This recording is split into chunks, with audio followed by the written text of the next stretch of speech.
A confession has surfaced. Not a rumor, not a guess. A direct, spoken confession reportedly linked to the disappearance of Lily and Jack Sullivan. The internet erupted, some calling it a turning point, others calling it a stunt. But here's what I know. After years of analyzing real cases, a confession is only the beginning. It's not the end, because anyone can say, "I did it." But do they know the timeline? Do they know the details? Do they understand where the children were last seen and what time they disappeared? Or are they just echoing what's already public? That's the difference between truth and theatrics. Some people confess to things they never did out of guilt, pressure, mental illness, or to protect someone else. Some confess because they crave attention, and some confess because they know investigators are closing in and they want to control the story before it's too late. So tonight, I'm not here to celebrate a confession. I'm here to dissect it. Was this person actually involved, or are they another distraction at the worst possible moment?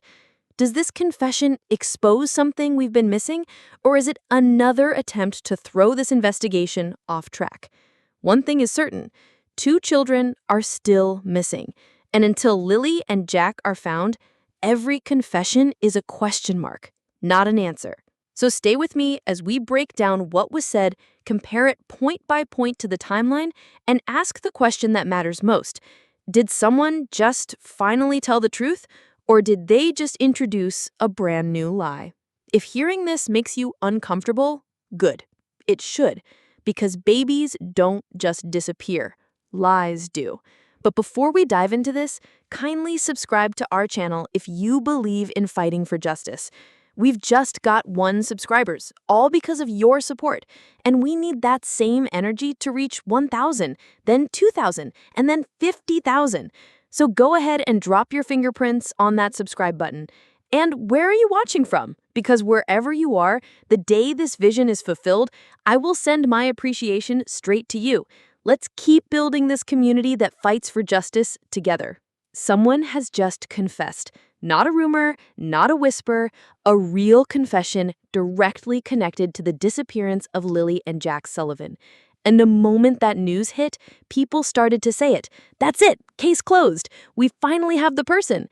But I need every single one of you watching to stop and think. Does a confession automatically mean this case is solved? Or did someone just throw a grenade into an already fragile investigation? One that could explode in 1,000 directions and take the truth with it? Because I've been doing this long enough to know one thing. Not every confession is real. Some are forced. Some are fabricated. Some are strategic lies meant to mislead investigators or the public. So before we celebrate, we analyze. And that's exactly what we're doing today, taking this alleged confession apart, piece by piece, comparing it against the timeline of the disappearance, the behavioral patterns of the people involved, and the facts we already know about this case. If what this person said is true, this may be the breakthrough we've been waiting for.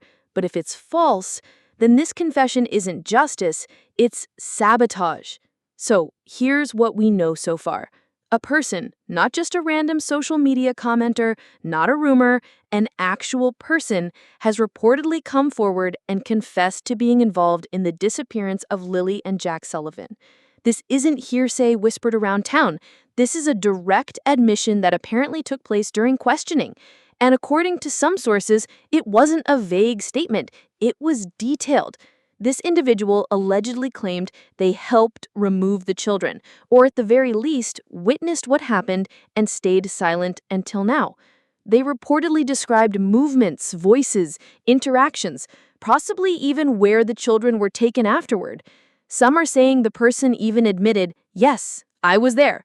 To the outside world, that sounds like the end of the mystery, the confession everyone's been waiting for. But in real investigations, it's never that simple. Immediately, 2 groups formed online. One group is cheering, "Finally, the truth is out. Finally, someone cracked." The other group is suspicious. Why confess now? Where's the proof? Is this person even telling the truth or taking the blame for someone else? And that second group might have a point. Because a confession alone doesn't mean justice. It can mean manipulation, mental instability, or even protection. There have been people in past cases who confessed for attention, some who confessed because they were coerced, and some who confessed because they were trying to shield the real perpetrator. So today's episode is not about celebrating a confession, it's about examining it. Because until we cross-check what was said with the known facts, the timelines, and the forensic evidence, this is not a solution, it's a hazard. A confession can solve a case or derail it. So the question we start with is simple. Does this confession match the timeline? Before anyone calls this confession the truth, we need to measure it against one thing: the timeline. We know that the last confirmed public sighting of Lily and Jack was on May 1st, seen with family in what appeared to be a normal afternoon.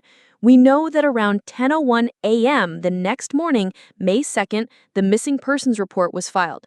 Somewhere between those 2 points in time, the children vanished. So the first question I had when I heard about this so-called confession was this: does their story actually fit inside that window? Did they claim the children disappeared after dark on May 1st? Did they claim they helped move them early in the morning before police arrived? Did they mention the pizza shop trip, the fence Daniel said he was working on, and the marking of the kids as absent at exactly 6:17 a.m.? Missed something Daniel and Malia allegedly did. If the suspect's confession makes no reference to those factual timestamps, that's a major red flag. Because real perpetrators often slip up with details the public doesn't know yet. But liars, they tend to retell what's already been reported in the media. Ask yourself, does this confession bring new, verifiable details that investigators can confirm?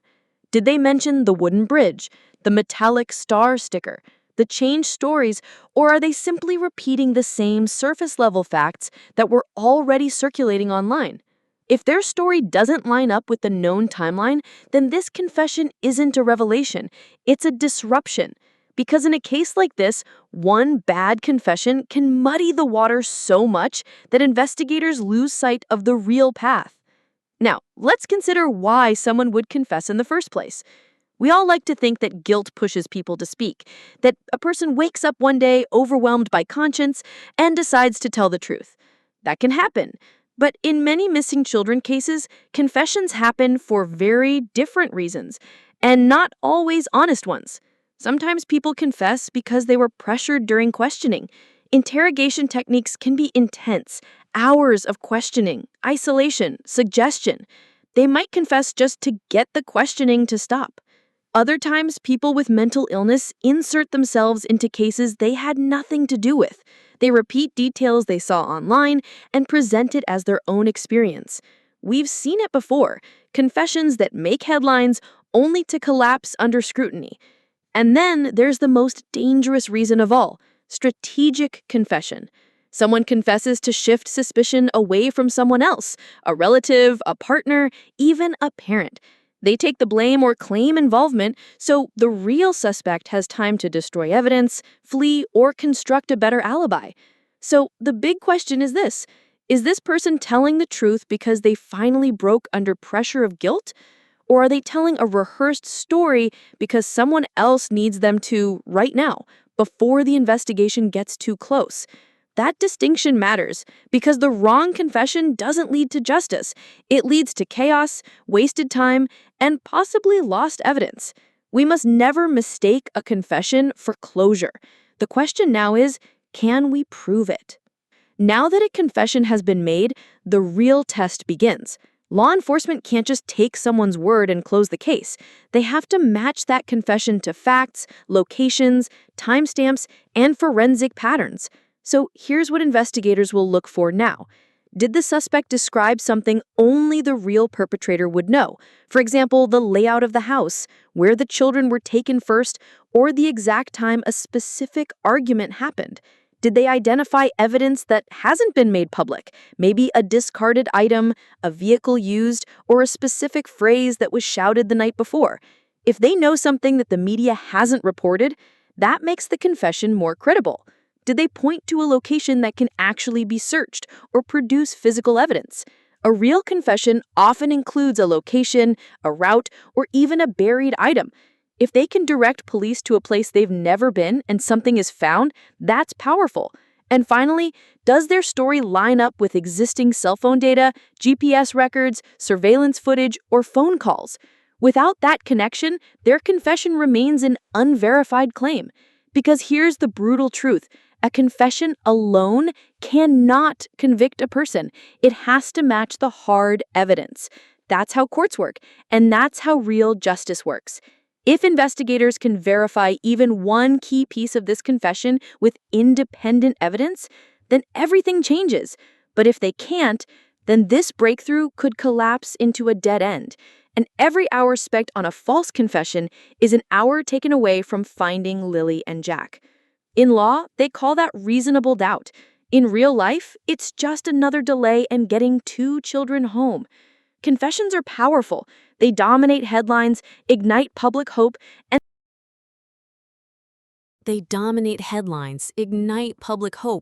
can give families the illusion that closure is near. But in the world of true crime, as any seasoned investigator knows, not all confessions are genuine, and some can actively derail an investigation. In missing children cases, false confessions are a recurring and dangerous phenomenon. People sometimes admit to crimes they didn't commit for attention, to cover for someone else out of misplaced guilt, or even because media coverage has planted certain narrative details in their minds. Now, investigators must tread carefully. Is this suspect seeking notoriety or attempting to manipulate the public perception of the case? Do their statements align with verifiable facts, or are they filled with generic details that anyone following news coverage could repeat? Are there subtle inconsistencies, errors in timing, or mismatched locations that suggest fabrication under stress?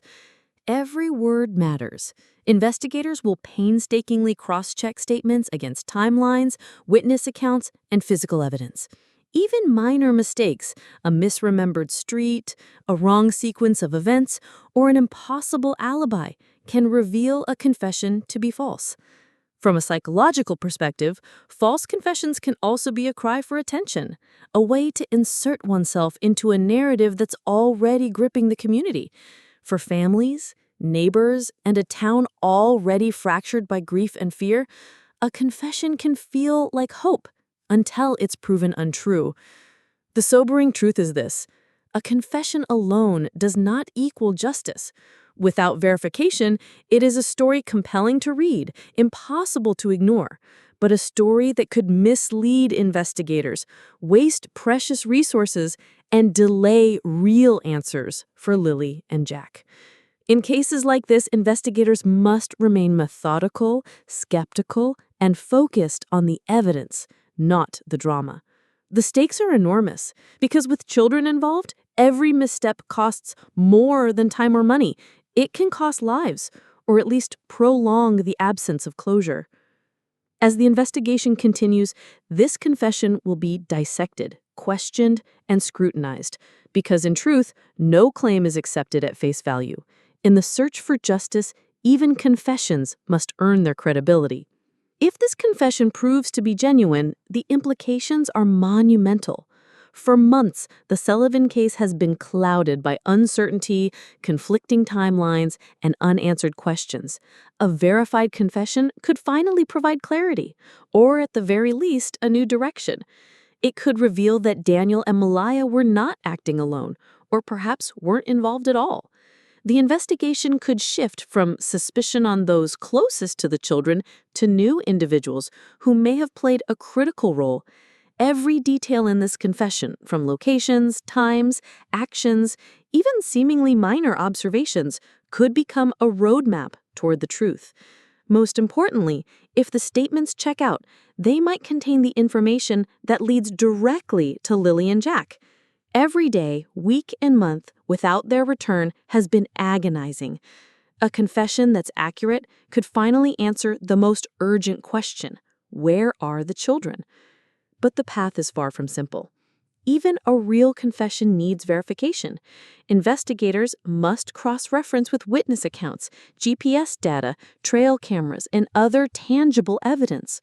One error, one false assumption, and the investigation could be misled again. And yet the stakes could not be higher. If this confession is true, it's not just a story, it's a lifeline. A chance to bring closure to a grieving community, a chance to hold those responsible accountable, a chance to finally bring Lily and Jack home. Now we turn to the confession itself. Every word, every claim must be carefully examined.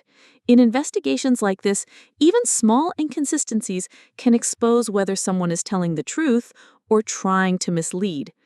The confessor details specific times, locations, and actions. Compare this against what we already know: where Lily and Jack were last seen, the timeline reported by family members, and statements from neighbors. Are there overlaps that validate the confession, or are there gaps that raise red flags? One critical question: does the confession align with physical evidence? Any mention of the wooden bridge, the metallic star sticker, or trail camera footage? These are the touchstones investigators use to separate fact from fabrication. We also look at motive. Why come forward now? Guilt? A desire to manipulate? Or pressure from authorities? The context surrounding a confession can be as telling as the confession itself. Finally, every line of this statement must be weighed against plausibility. Could the events have unfolded exactly as described, or do they defy known timelines and observed behaviors? As we dissect this confession, the goal isn't to sensationalize, it's to search for truth. Every contradiction, every confirmation brings us closer to understanding what really happened to Lily and Jack. Let's place this new confession against the established timeline of May 1st and 2nd. Precision matters. Small discrepancies can unravel or validate the story. The confession claims events occurred in the late afternoon after Lily and Jack returned from their pizza stop. The children were supposedly in the backyard, interacting with the confessor at a distance. This coincides with Daniel's claim of working on the fence, but conflicts with his statements about the children being already in bed. The argument, the pivotal moment of the confession, allegedly occurred around 7:30 p.m. This is hours before the children were marked absent from school the next morning. Overlaying this detail raises urgent questions. Were Daniel and Malia present during this confrontation? Could the confessor have witnessed something critical? Next, the confession mentions a location near the wooden bridge, a key point previously linked to the metallic star sticker and potential evidence. Did the confessor truly see something there? Or is this a reconstruction based on rumor and speculation? By mapping each claimed action against verified evidence, surveillance, trail cameras, witness statements, and other tangible evidence, we begin to see which parts hold water and which might be exaggeration or fabrication. Every alignment strengthens credibility. Every contradiction demands skepticism. Finally, this overlay doesn't just examine facts, it examines intent. Was the confessor genuinely involved, a bystander, or someone attempting to shift suspicion? The takeaway: if even a fraction of this confession aligns with the timeline, it could radically change how investigators approach both suspects and locations. But the question remains: which parts can we trust, and which are designed to mislead? If this confession proves authentic, the entire timeline and narrative surrounding Lily and Jack's disappearance must be reconsidered. Daniel and Malia, long at the center of speculation, suddenly face renewed scrutiny. Every statement they've made, every detail of that last day now comes into question. Daniel claimed the children were already in bed by the evening of May 1st, while Malia's silence, legally guided, left gaps no one could fill. But the confessor's account places events outside their previously described routines. Could the parents have been aware of an altercation or incident that wasn't disclosed? Were they shielding themselves? Or did they simply not know the full extent of what unfolded? This revelation doesn't automatically assign guilt, yet it forces investigators, the community, and the public to reevaluate assumptions. If Daniel and Malia's timelines conflict with this new testimony, it challenges not only their credibility, but also the foundation of the entire investigation. Were prior witness accounts incomplete or misleading, or certain details deliberately withheld? Moreover, this confession hints at the possibility of an external actor, someone previously overlooked, perhaps acting alone or in collusion with others. It raises critical questions. Did the children ever leave the home under circumstances the parents knew but did not report? Or were they truly unaware of what was about to unfold? Every word, every silence, and every action must be dissected. What once seemed like a straightforward sequence of events now fractures under this new light. The implications are profound. This could either exonerate, implicate, or simply complicate the roles of Daniel and Malia. Ultimately, investigators must tread carefully. Assumptions cannot substitute for evidence. But one thing is clear, if this confession holds, it might be the key that finally uncovers the truth about Lily and Jack, where they are, what happened to them, and who was truly responsible. Now we must examine the person behind the confession. Who are they?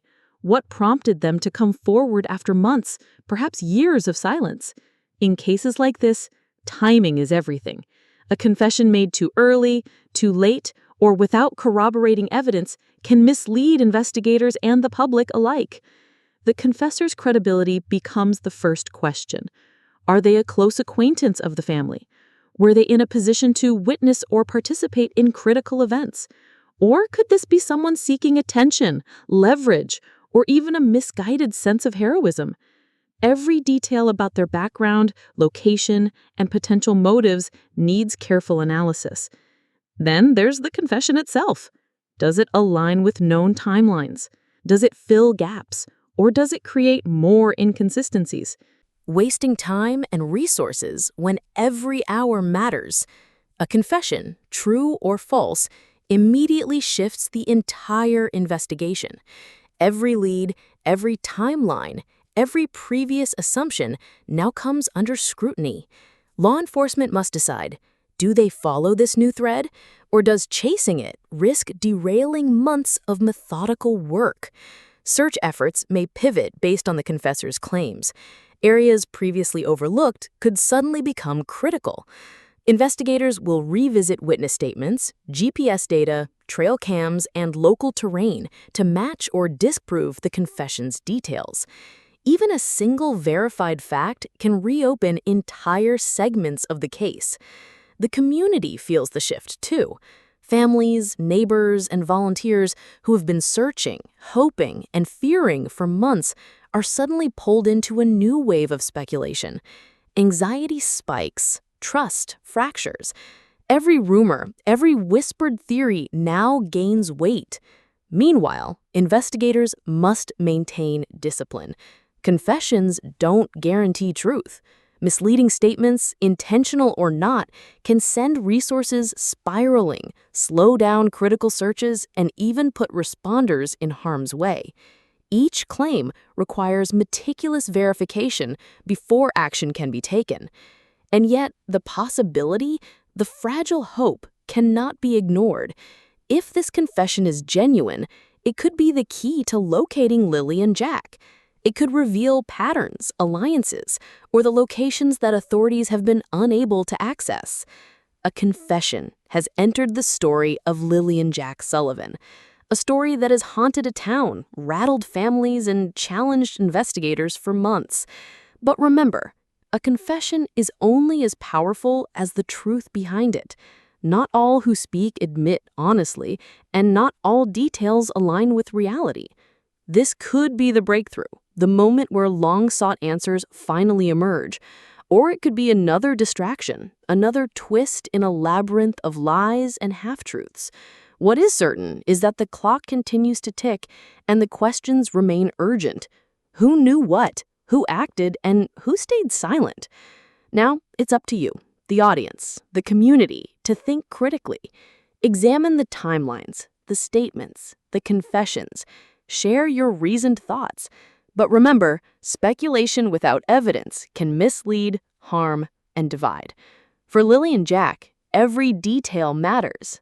Every observation, every overlooked clue could be the key. Look carefully, question everything, and hold on to the possibility that the truth, however painful, can still surface. Somewhere, someone knows more than they've told. And if that's you, it's time to step forward. The clock is ticking for justice, for Lily, for Jack. Thank you for staying with me through this investigation. The story of Lily and Jack Sullivan is far from over, and every piece of information, every observation, matters. If you've noticed something that hasn't been mentioned, or if you have a perspective grounded in fact, share it in the comments. But remember, we are here for justice, not gossip. Respectful discussion is key. Subscribe and hit the notification bell so you never miss updates as this case unfolds. Together, we can keep the spotlight on the truth and maybe, just maybe, help bring answers where they're desperately needed. For Lily, for Jack, justice must come first.